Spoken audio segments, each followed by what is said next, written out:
Magandang araw mga bata! Kumusta na kayo? Ako, si Ma'am Mary Joy, ang iyong guro sa Filipino Baitang Siyam. Alam niyo ba kung sino ang aking paboritong bayani o superhero? Ang aking paborito ay si Super Ingo. Kayo, sino naman ang inyong paboritong superhero o bayani? Isulat ang iyong sagot sa ating comment section. Wow! Tiyak, maliban dyan, marami ka pang maisusulat o mailalagay na paborito mong mga bayani o superhero. Alam mo ba kung ano ang tatalakayin natin ngayon? Bago tayo dumako sa ating talakayan, tukuyin mo muna ang mga larawan kung sino-sino sila at kung ano-ano ang kanilang mga kapangyarihan. Una ay, sino kaya ang nasa larawan at ano ang kanyang katangian o kapangyarihan? Tama ka! Ang nakikita mo ay si Darna. Siya ay may kakayahang lumipad at may pambihirang lakas. Ikalawa, sino naman kaya ang nasa larawan? At ano ang kanyang kapangyarihan at katangian? Mahusay! Siya nga si Panday. Ang kanyang lakas ay nagmumula sa kanyang espada. Mukhang kilalang-kilala mo na kung sino-sino ang mga tauhan. Mula sa mga naipakita kong larawan at nabanggit mo mga katangian nila, ano kaya ang ating tatalakayin sa araw na ito? Tumpak! Ang ating tatalakayin ngayon ay mga katangian ng mga bayaning epiko. Sa pagtatapos ng ating aralin ngayon, ikaw ay inaasahang nabibigyang katangian ang mga itinuturing na bayaning epiko mula sa Asya.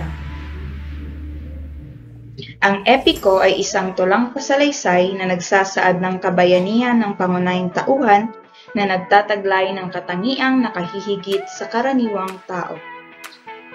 Sa pag-aaral ng mga sinaunang epiko sa maraming mga bansa, natuklasan ng mga mananaliksik ang mga karaniwang katangiang na humigit kumulang ay taglay ng isang bayaning epiko. Alam mo ba na mayroong iba't ibang katangian ang mga bayani ng epiko? Ito ay ang mga sumusunod. Una, may dugong Diyos, kundi man may dugong maharlika, kagaya ng hari at prinsipe.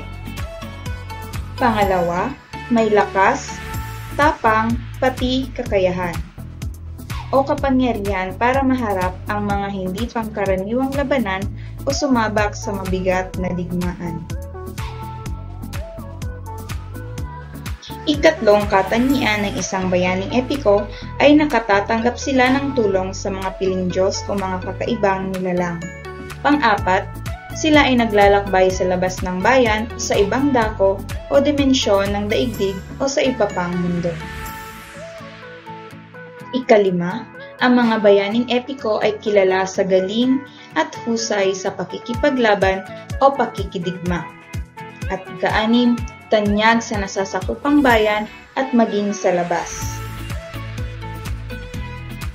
Ikapitong katangian ng mga bayaning epiko. Nakagagawa ng kadakilaan o naglilingkod sa bayan ng walang hinihintay na kapalit at nananatiling may kababaang loob kung hindi pinarorosahan ang pagiging hambog o masyadong mayabang ng isang tao. At ikawalo, sila ay nakasagupa na ng mga nilalang na may supranatural na kapangyarihan. Naunawaan mo ba ang ating tinalakay ngayon? Kung gayon, basahin mo ang isang halimbawang epiko na Hudhud hi Aliguyon, isang epiko ng mga Ifugao.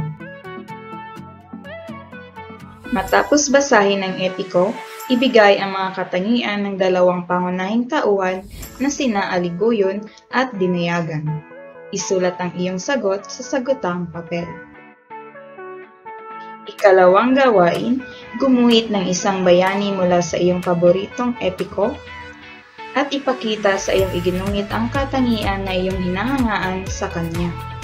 Maaari mo itong iguhit sa pamamagitan ng pagpinta, karikatura, poster, digital illustration at iba pang paraan kung saan mas may papakita mo ito ng maayos at maganda.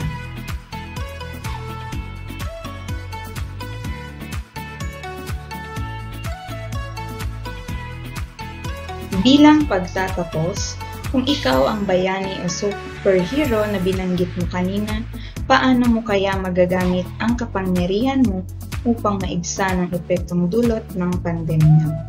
Isulat ang iyong sagot sa comment section.